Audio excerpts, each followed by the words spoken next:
Olá, meus queridos alunos, eu sou a Gleidiana Rodrigues, professora de Biologia, e hoje vamos falar sobre o reino Fungi. Mas quem são os seres que pertencem ao reino Fungi? Esses seres são os fungos. Os fungos são seres eucariontes, ou seja, o seu material genético está envolvido por uma membrana chamada carioteca. Eles são heterótrofos, ou seja, eles não produzem a sua própria fonte de energia, então eles precisam se alimentar de outros seres e eles incorporam esses alimentos por absorção, diferente de nós, seres humanos, que nos alimentamos por ingestão, ou seja, ingerimos os alimentos.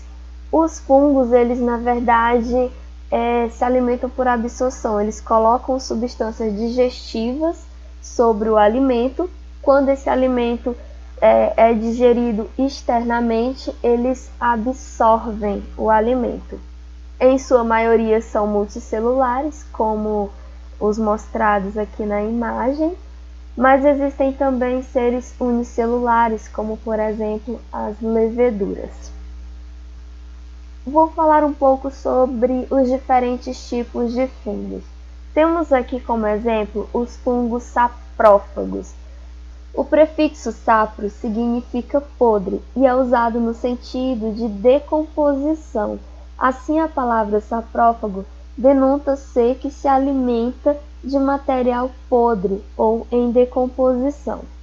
Como na imagem mostrada, aqui uma laranja e um morango, também de cadáveres.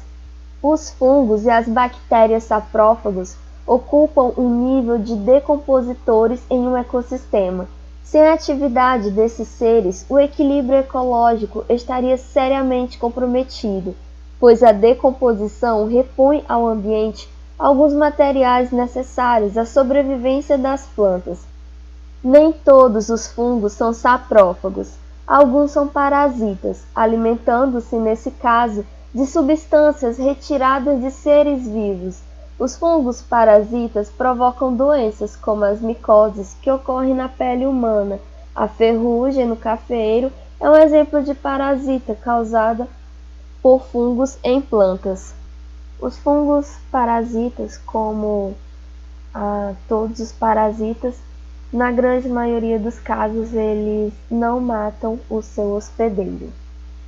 Além dos fungos saprófagos e dos parasitas, existem ainda aqueles que vivem em associação mutualística, como a maioria dos líquens, associações entre fungos e algas. De maneira semelhante, os fungos podem se associar a raízes de plantas, constituindo as micorrizas. O interessante é que, em plantas que apresentam micorrizas, a água e os sais minerais podem entrar na raiz pelas hifas do fungo. Em alguns casos, o fungo cresce dentro das células da raiz e as hifas atravessam a parede celular atingindo o solo, do qual absorvem água e sais minerais que passam para a planta. Entre as plantas em cujas raízes frequentemente se desenvolvem micorrizas estão, por exemplo, o morangueiro, o tomateiro e gramíneas em geral. Estrutura de um fungo multicelular. Os fungos mais conhecidos popularmente são exatamente os que formam os cogumelos, que apresentam essa estrutura. Essa estrutura é a forma reprodutiva dos fungos multicelulares. A maioria dos cogumelos tem um aspecto de uma pequena haste, pequena haste, sendo sustentada por uma grande expansão, mais ou menos espessa. Parece um guarda-chuva. Agora eu vou falar sobre a importância dos fungos na alimentação. Bom, os fungos são muito utilizados na produção de queijos. Não sei se vocês conhecem, esse queijo se chama queijo gorgonzola. Os fungos também podem ser encontrados em farmácia, temos aqui como exemplo as leveduras. 50% aproximadamente das leveduras são constituídas por proteínas. Então, geralmente os veganos ou pessoas que querem ter uma boa musculatura gostam muito de levedura. Elas também são muito utilizadas no tratamento de pele. Elas têm fama de deixarem a pele mais bonita, limpar as espinhas, enfim. Os fungos também são utilizados na produção de cerveja e também na produção de vinho. E existem diversos fungos que são comestíveis. Mas é necessário tomar cuidado porque alguns fungos são extremamente venenosos e podem matar. E alguns fungos, eles têm uma cor muito viva, sinalizando que são perigosos, como por exemplo esse cogumelo vermelho. Geralmente na natureza, quando uma espécie tem uma cor muito chamativa, ela está sinalizando perigo. Entretanto, existem fungos venenosos que são muito parecidos com os fungos comestíveis, e por isso é necessário tomar cuidado. Existem casos de pessoas que já se acidentaram comendo fungos achando que eram os comestíveis e na verdade eram os venenosos. Então, se você não entende de fungos, é melhor não sair catando os que você vê pela frente e colocar na sua alimentação.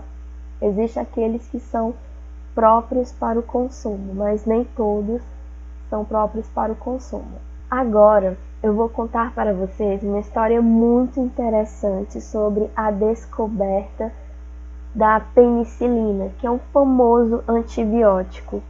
Eu já falei para vocês nas aulas anteriores que os antibióticos são muito utilizados contra doenças bacterianas. E eu citei que o antibiótico ele é ineficaz em doenças relacionadas a vírus. Isso porque o antibiótico ele age sobre a parede bacteriana e como os vírus apresentam uma outra estrutura bem diferente, antibiótico é ineficaz para eles. Eu também citei que as bactérias são seres diversos e, portanto, um determinado antibiótico pode funcionar com alguns tipos de bactérias e não com outras. E outro tipo de antibiótico pode funcionar com outras, enfim, vocês entenderam. Mas eu não citei para vocês de onde vinham os antibióticos e nem como eles foram descobertos. E hoje vocês vão descobrir que os antibióticos eles vêm dos fungos e são altamente importantes na medicina. Bom, a história do fungo começa com um cientista chamado Alexander Fleming. Ele estava estudando certas infecções bacterianas. Temos aqui uma placa de Patrick.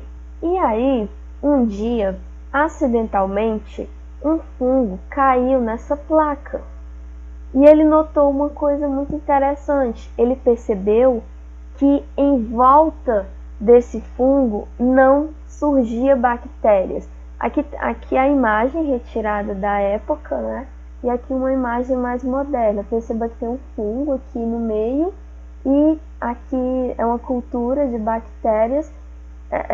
Toda essa região amareladinha aqui é para ter bactérias microscópicas.